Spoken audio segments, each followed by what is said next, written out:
Timnas Indonesia siapkan amunisi baru dan siap kerahkan seluruh kekuatan. Walaupun indikasi kecurangan sudah terlihat di kubu tuan rumah Qatar,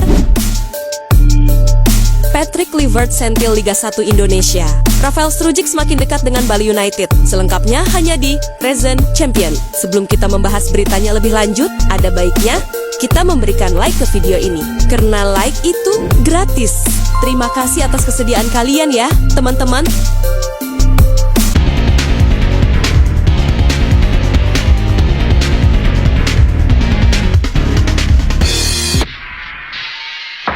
Sebagaimana kita tahu, dianggap adalah musuh terbesar Indonesia sekarang ini. Bukan apa-apa, beragam kejanggalan yang mereka timbulkan itu emang jelas kelihatan banget. Termaksud yang baru-baru ini, yaitu soal isu penunjukan tuan rumah round 4 dalam diri Arab Saudi serta Qatar, yang dianggap ada kepentingan geopolitik organisasi di sana. Atas dasar itulah, di tengah situasi sulit yang dihadapi, salah satu cara untuk melawan mereka ya dengan memperlihatkan permainan menarik, sama persis dengan apa yang dilakukan Jepang ataupun Korea misalnya. Namun untuk mengarah ke sana, jelas tim Garuda masih butuh pemain-pemain yang secara kualitas memang mumpuni.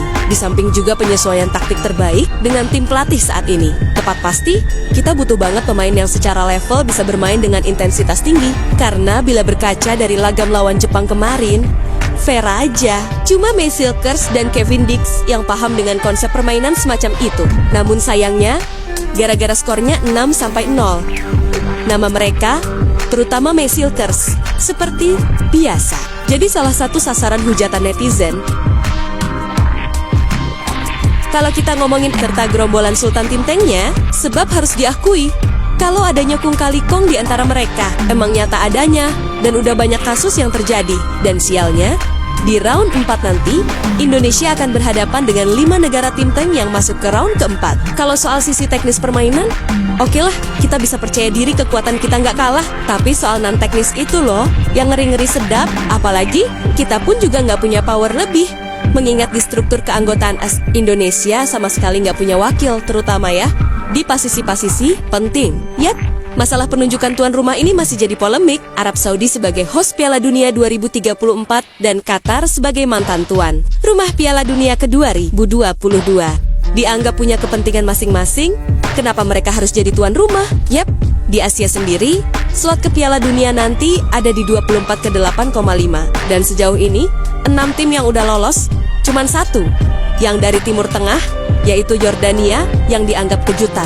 Selanjutnya, ada Uzbekistan yang juga mengejutkan, bisa lolos. Sehingga ada dugaan, slot yang seharusnya diamankan Qatar serta Arab di round 3 meleset sehingga memaksa mereka buat main di round keempat. Nah, ya kali host Piala Dunia 2034 nggak lolos, pun begitu Qatar, yang merupakan host Piala Dunia U17 5 tahun berturut-turut, serta dianggap punya kedekatan personal dengan FIFA juga nggak lolos. Kalian nggak usah mikir mimin ngehalu atau gimana-gimana, sebab udah banyak kok pundit-pandit ternama tanah air yang juga 11-12 pendapatnya, dan itu masuk akal. Ingat nggak pas Liga Champions Asia kemarin, bisa-bisanya mulai dari babak 8 besar sampai final mainnya di Arab Saudi semua, plus 1 leg doang pula. Alasannya sih, Arab fasilitasnya jauh lebih lengkap dan lain-lain. Lantas, apakah tim dari Jepang, Korea misalnya, nggak protes? Ya mereka protes, tapi diajukan gitu aja. Terus ingat, Qatar pas lawan India, bola yang udah setengah meter keluar,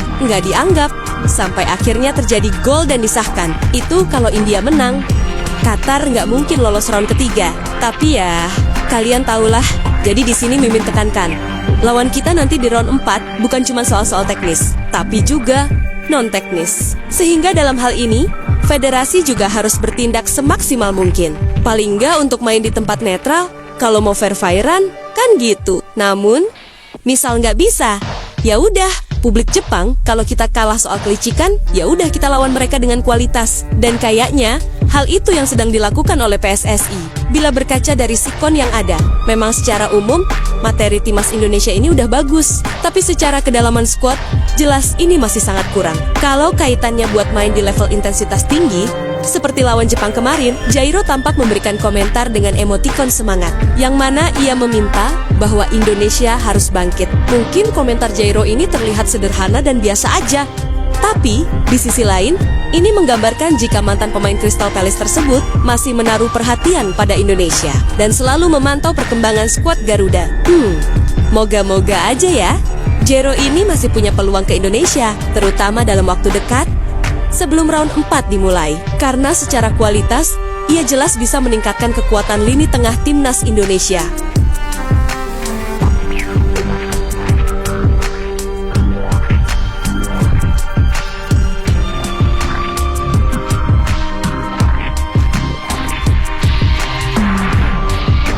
Setelah pertandingan melawan Jepang, dengan bantaian tak ada ampun kembali. Kemarin, nama-nama pemain lokal seperti Beckham Putra pun mencuat ke kalangan dunia sepak bola. Jika pemain lokal lainnya terus diasah, bukan tak mungkin Indonesia punya kualitas yang gak kalah gacornya dengan pemain diaspora lainnya.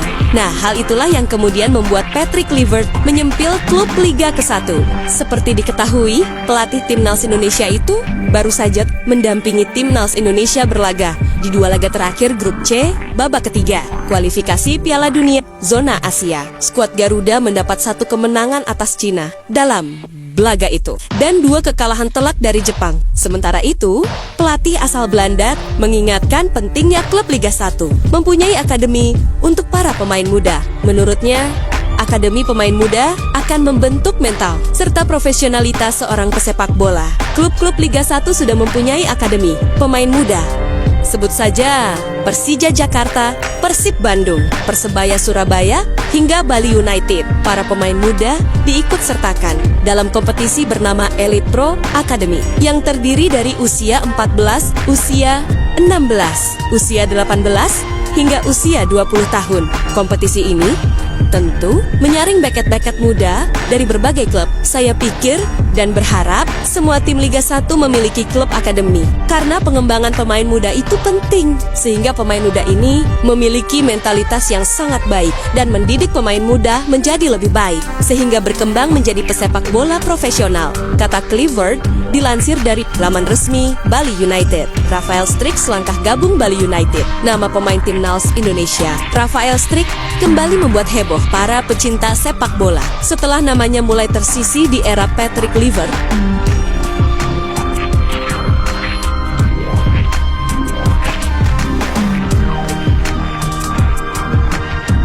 Striker timnas Indonesia itu memulai lebaran baru dengan bergabung klub Liga 1 Indonesia dalam masa kepelatihan Sintayong. Struijk merupakan sosok penting di lini depan timnas Indonesia. Namun, sejak era Patrick Kluivert, perannya mulai tergerus, terutama karena kehadiran pemain diaspora lainnya. Oleh Ramni yang tampil impresif dengan mencatat 3 gol dalam 4 pertandingan. Ditambah lagi, kontraknya di Brisbane Roar juga berakhir. Struijk terakhir kali turun membela timnas saat menghadapi Australia dalam laga yang berakhir dengan kekalahan telakar. Setelah itu, dia lebih sering menghuni bangku cadangan atau tidak masuk skuad utama sama sekali. Situasi semakin sulit bagi Struijk karena tak membeli cash club bersama Brisbane Roar. Struijk hanya tampil dalam 10 pertandingan dengan total waktu bermain 239 menit dan hanya menyumbang 1 gol sepanjang musim.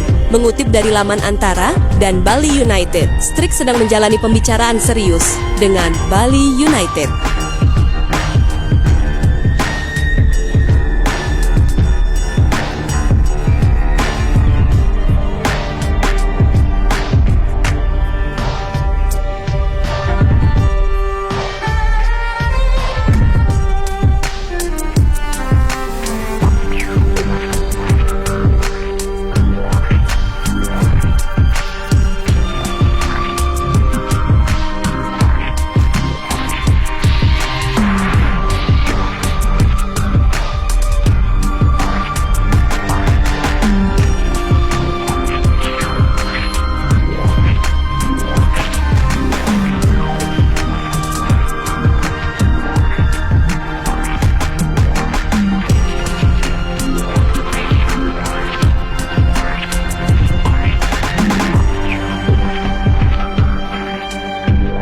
klub berjuluk Serdadu Tridatu tersebut sedang aktif mencari pekerjaan. Strik juga mencari pemain diaspora untuk memperkuat sektor serangan, terutama setelah ditinggal banyak pemain pilar, dengan ambisi membentuk tim kuat dan memainkan sepak bola atraktif. Kehadiran Rafael Strik bisa menjadi solusi dua arah, menghidupkan kembali karir sang pemain, sekaligus memperkaya daya gedor Bali United.